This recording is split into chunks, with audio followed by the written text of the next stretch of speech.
নমস্কার, ইচ্ছে টানার আরেকটি নতুন ভিডিও দেখার জন্য আপনাদের স্বাগত জানাই। আজ বানাবো একটু কষা মাংস। তার জন্যে প্রথমে দুটো মাঝারি সাইজের পেঁয়াজকে খুব পাতলা করে কেটে নিয়েছি, আর একটা টমেটোকেও কুচি করে নিয়েছি। এবার একটা মিক্সিং জারের মধ্যে বেশ কিছুটা আদা রসুন আর লাল কাঁচা লঙ্কা দিয়ে মিহি একটা পেস্ট বানিয়ে নেব।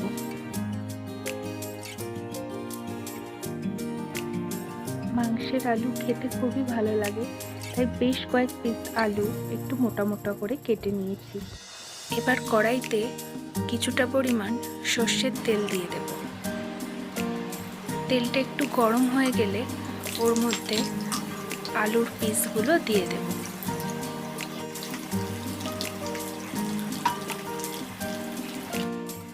এবার উপর থেকে কিছুটা পরিমাণ লবণ আর হলুদ দিয়ে আলুগুলোকে লাল লাল করে ভেজে নেব।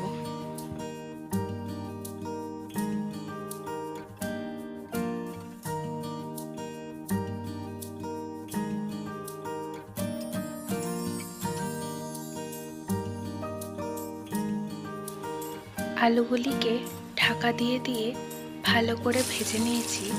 এবার একটা পাত্রে এটাকে তুলে নেব। এবার ওই তেলের মধ্যে কিছুটা পরিমাণ গোটা জিরে আর দুটো তেজপাতা দিয়ে দেব।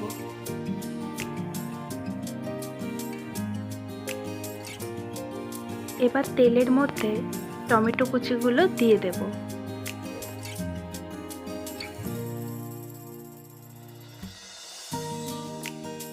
টমেটোটা ভাজা ভাজা হয়ে এলে তাতে সামান্য পরিমাণে চিনি দিয়ে দেব, যাতে কালারটা ভালো আসে।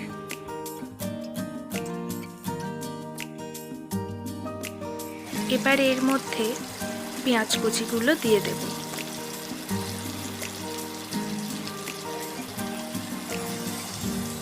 পেঁয়াজটা কিছুক্ষণ নাড়াচাড়া করে তারপর ওর মধ্যে 1 চামচ লবণ দিয়ে দেব। ওর মধ্যে বেশ কিছুটা পরিমাণ হলুদ গুঁড়ো দিয়ে দেব।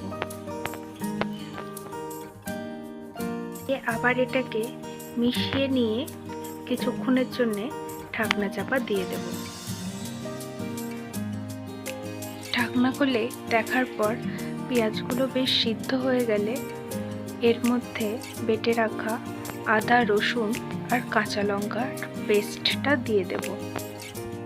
দিয়ে মশলাটাকে ভালো করে কষিয়ে নেব, যাতে এর মধ্যে কোনো রকম কাঁচা গন্ধ না থাকে।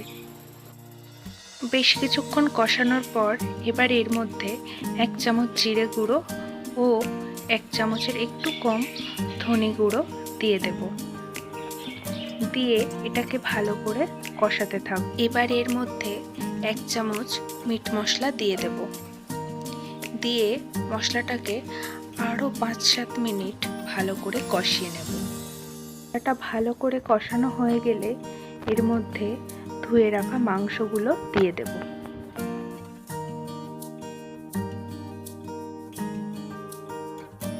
এবার মাংসগুলো ভালো করে মশলার সাথে মিশিয়ে নেব।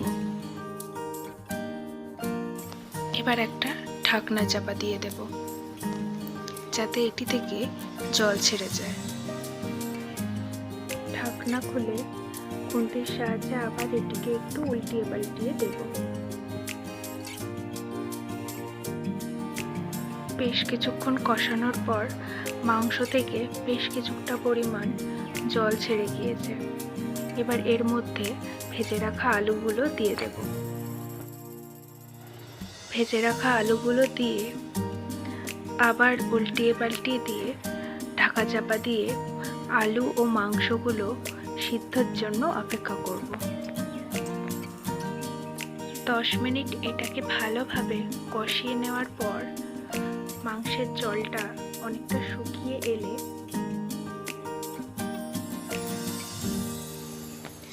তারপর এর মধ্যে আমি 1.5 গ্লাস পরিমাণ জল অ্যাড করব। জল অ্যাড করার পর এটাকে ভালোভাবে আবার মিশিয়ে নিয়ে ঢাকা চাপা দিয়ে ঝোল ফোটার জন্য অপেক্ষা করব। আমি মিনিট 10 মতো ঝোলটা ফুটিয়ে নিয়েছি। ঝোলটা বেশ কিছুটা গাঢ় হয়ে যাওয়ার পর এর মধ্যে আমি কিছুটা পরিমাণ গরম মশলা অ্যাড করব। গরম মশলাটা ঝোলের সাথে ভালোভাবে মিশিয়ে নিয়ে গ্যাস অফ করে এটিকে আমি 10 মিনিট স্ট্যান্ডিং টাইমে রেখে দেব।